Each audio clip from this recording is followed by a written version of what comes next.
Okey, kita pergi ke soalan ketiga. Rajah 15 menunjukkan dua perintang masing-masing R ohm dan juga 2 R ohm dan 2 voltmeter V1 dan V2 dan 2 emitter A1 dan A2 dalam 1 liter dengan suatu bateri sel kering yang mempunyai DGE, E dan juga rintangan dalam R kecil. Okey, antara berikut yang manakah tidak benar? Okey, kita pergi satu persatu. A, bacaan emitter 1 sama dengan bacaan emitter 2. So, dia kata bacaan emitter 1 sama dengan bacaan emitter 2. Emitter untuk membaca arus kan. So, kalau arus, apa hubungan A1 dan A2? Hubungan dia dalam satu line, maka hubungan dia adalah sesiri. So, arus dalam sesiri adalah nilai dia sama. So, kalau dikata bacaan emitter dia sama, A1 dan A2, maka jawapan A adalah benar kerana nilai arus adalah sama dalam sesiri. Okey, kita pergi kepada B. B dikata bacaan V2 lebih besar daripada bacaan V1. B dikata V2 lebih besar daripada V1.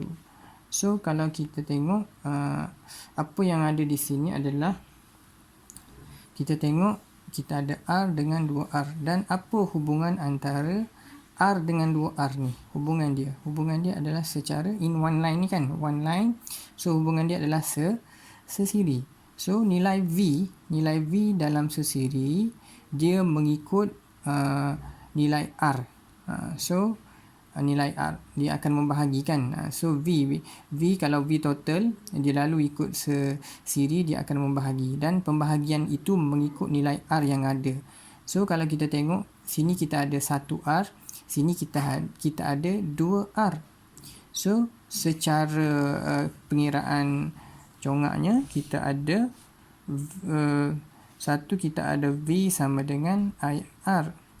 Satu lagi kita ada V sama dengan I2R. Ini adalah V1, ini V2. So, mana yang lebih besar? Secara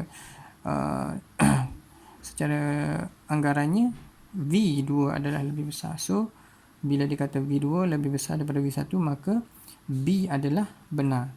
So, kita pergi kepada C. C dia kata apa? C dia kata bacaan E. Okey, untuk C dah. E sama dengan bacaan V1 tambah V2 kan. So, kita tengok. Dia kata untuk C, bacaan V1 sama dengan V2. E, apa formula E? E sama dengan I R besar tambah R kecil. So, kita kembangkan, kita akan dapat I R tambah I R.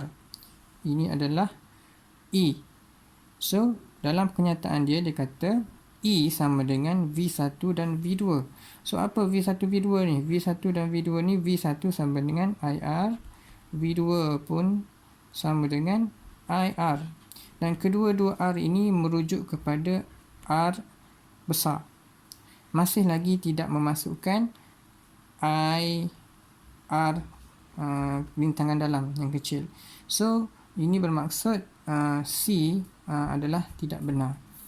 So, jawapan C adalah tidak benar. So, C adalah jawapan dia lah. Kalau kita masih nak melihat kepada D, dia kata apa D? D dia kata rintangan, total rintangan. Total rintangan R sama dengan total rintangan R tambah 2R tambah R kecil. So, benarlah. Itu termasuk dengan rintangan dalam.